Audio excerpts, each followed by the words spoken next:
welcome back to the GSL Up and Downs for the final Mokdong Day, the final Wings of Liberty Day. It's the end here. Exactly. GSL Up and Down Group E. It's the last time that we have a cast in Wings of Liberty. At least it's true for Wolf and myself.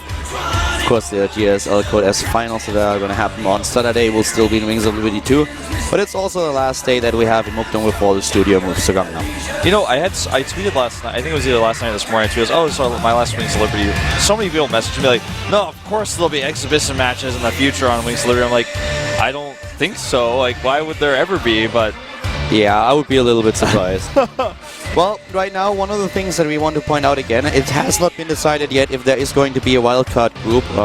The reason is that the studio is going to start moving tomorrow. Yeah. So there is not a lot of time left, and even if there is a wildcard group, the one thing that we can already tell you is if there is one, there won't be a broadcast for it. No broadcast. There's just no, you just can't broadcast it. It doesn't really work. The studio's starting to move tomorrow, so we want to get ready for Heart of the Swarm and everything, so there's just no visibility, and up to this point we don't even know if a wildcard group is actually going to happen. A few times in the past, I think 2 times, back in the very first seasons of Code A and Code S, after they switched out open seasons, there was I think there were 2 wildcard groups ever broadcasted, or ever happened that were not broadcasted. Yeah. I think the first time there was ever a broadcast one was when we did it last time. Well, right now what we have is in this group, we have a Protoss versus Zerg. We have a 5-player group today after Rain got a direct seed into Code S. Flying already has a win under his belt against Zerg. He was successful against Sniper. Now he's facing the SKT1 Zerg player. He's facing Su, who lost his earlier match against Byung. A Killer Flats is the map, and let's find out who is going to take it here. Will Flying be able to defeat the second Zerg in the group, or is Su going to take his first win here at the GSL Up and Down Group E with Karl and Wolf?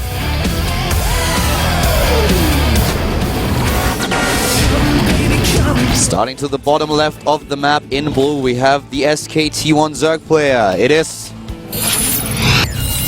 SK Telecom T1 Su. Down 1 game in the group already. Yeah, rough time against his Terran opponent. To the top left, already took out 1 Zerg. Can he continue the trend? His ideas. Wongjin Stars Fly. Flying is actually building himself a reputation as being a Zerg killer. Despite his ratio against Zerg, it's actually getting better and better as we speak. Took down a lot of Zerg opponents in the recent past. Took down Stefano, took down Sniper, won also in Pro League against Songduri, was successful against Jaedong in the Pro League season. The only Zerg player that was able to defeat him just recently was an ST in the last Up and Downs. So it's a pretty interesting statistic here for Flying, and definitely one that will make him very, very confident going into this game. Yeah. We'll see if Flying has a really cool build order planned again, because he used one against Stefano. He used one in our previous match against Sniper.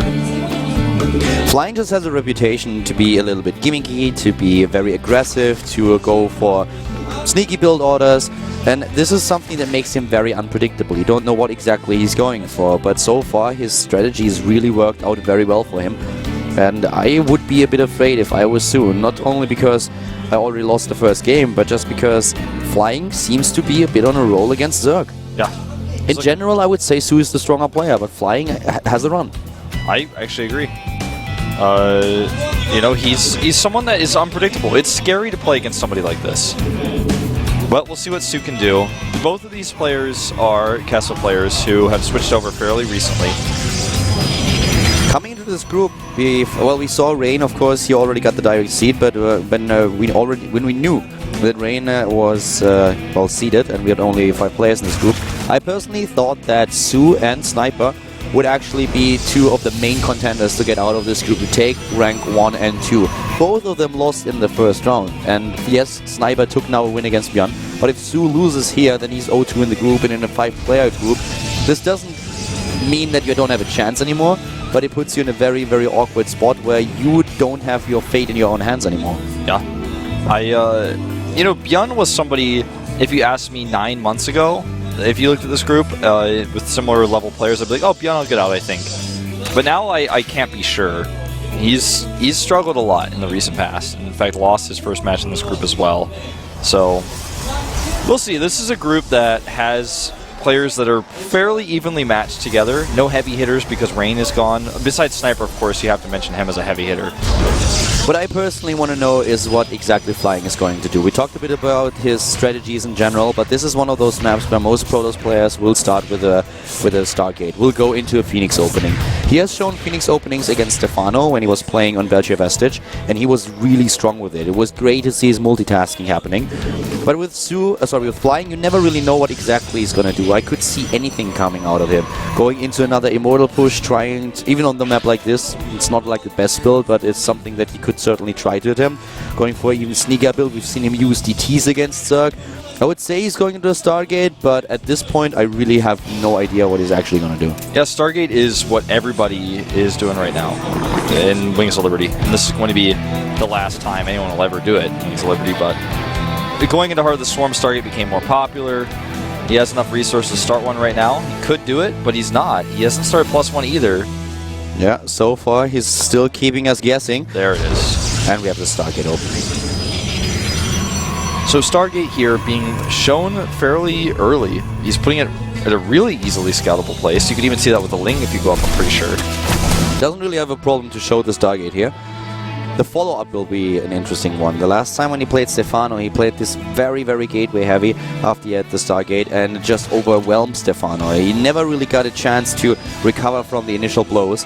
And Flying just kept attacking and attacking and attacking. Yeah. He could do the same thing against Su. The third base is, of course, the first target for him. Su is trying to defend it here, but he's already about to lose his first drone. And he needs a few more Zerglings to really hold this aggression off. If you read Flying's interviews, he says that the reason why he started using this build against players like Stefano is that he knows certain players, only certain Zergs, like to skip the Roachborn and go into just Lings, and Stefano was one of them. And if you go for a big Zealot attack after this, especially with the high ground vision the Phoenix can grant you, it can be quite strong. Talking about skipping the Roachborn, we don't actually have one for Su. And did he see the Stargate? No, he did not actually. He doesn't have an overlord to the south, which is pretty normal for this map, but the thing is, the Stargate's in a place where it can be easily scouted by Lings. He just doesn't do it, so he actually doesn't know what's coming. There's the Roach one. A little bit later, just a few seconds later than you would normally get it these days, but it's still completely in time. Most circulars in these days are getting roughly 7:20. Back in the days, it was actually around the 8-minute mark, which is exactly the timing that Su now used for it.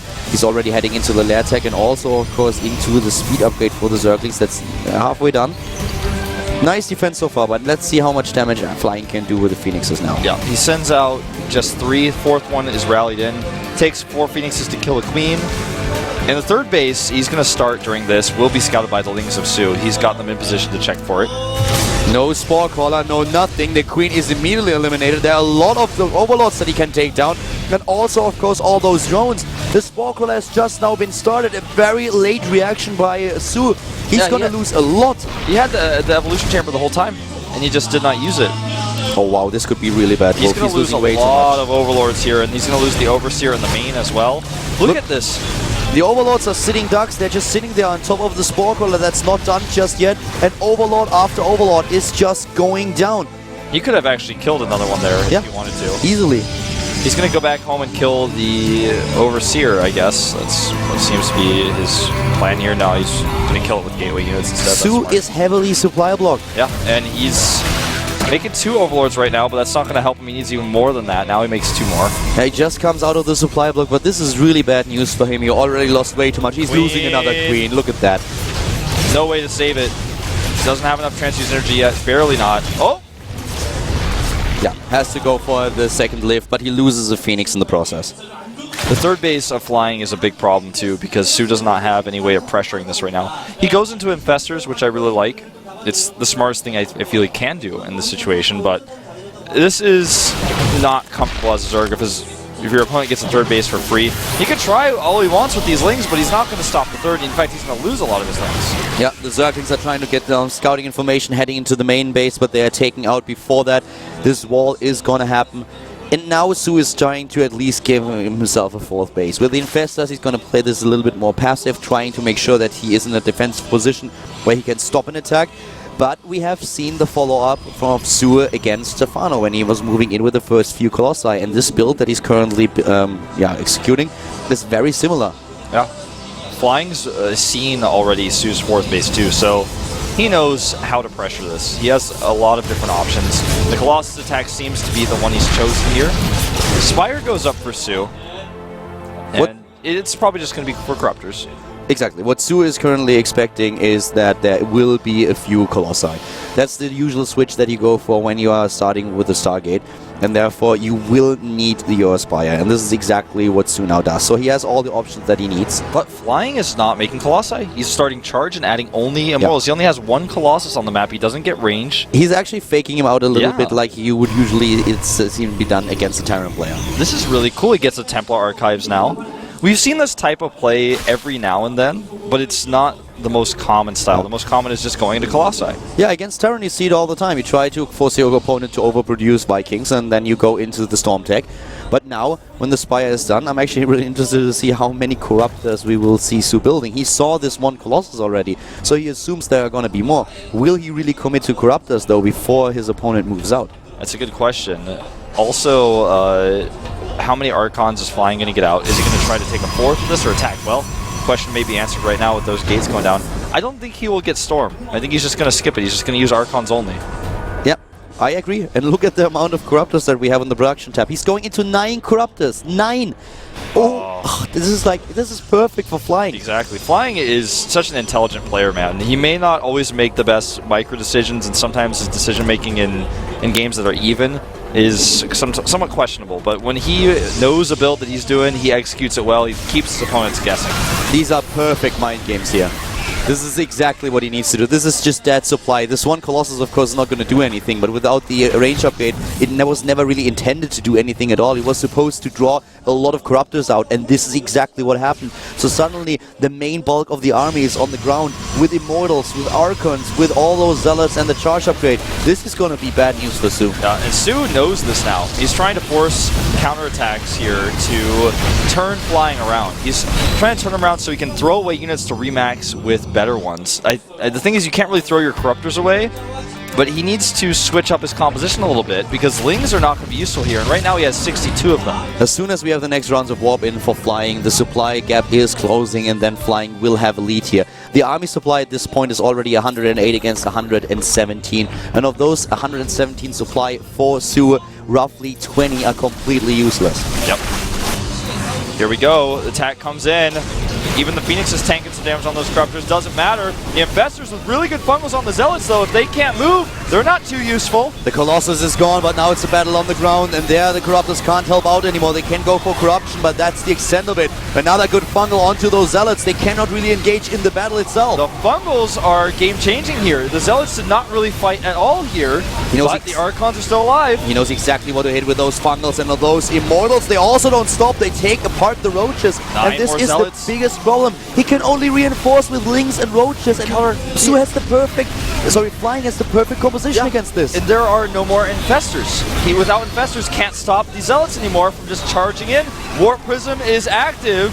It's not only the Warp Prism, it's just like this perfect composition against everything that Su has. Those Broodlords, they just will be a little bit too late. They might just be able to save the day, but he's definitely going to lose at least a base or two. At least a base or two. He's losing his drones.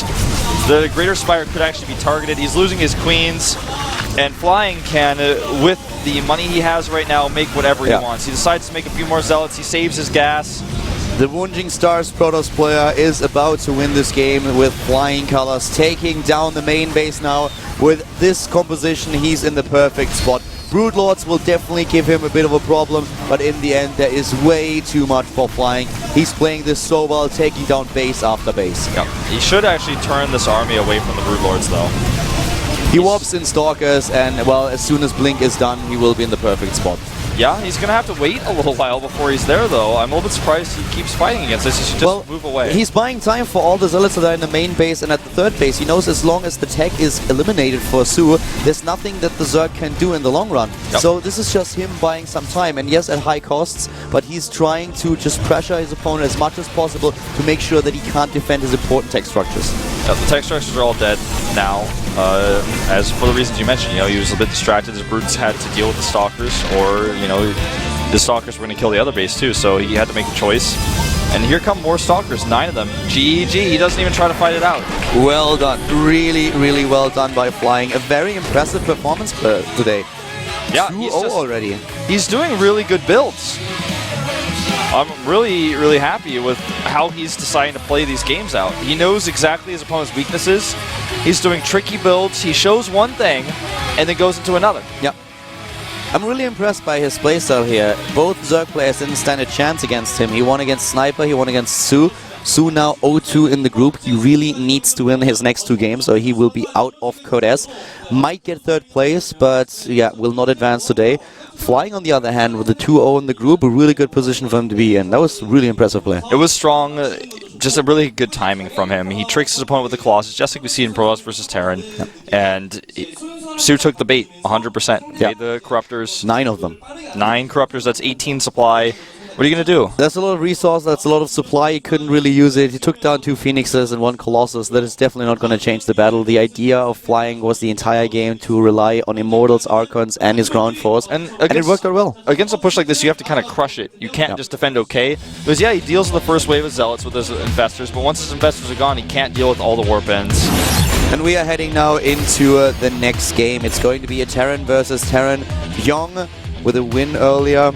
And Byung, of course, he lost already. He lost his first game to Sniper. Needs to win now. Seems a little bit distracted here in the booth. Yeah, definitely seems that way. Well, this is Terran versus Terran, completely shifting gears.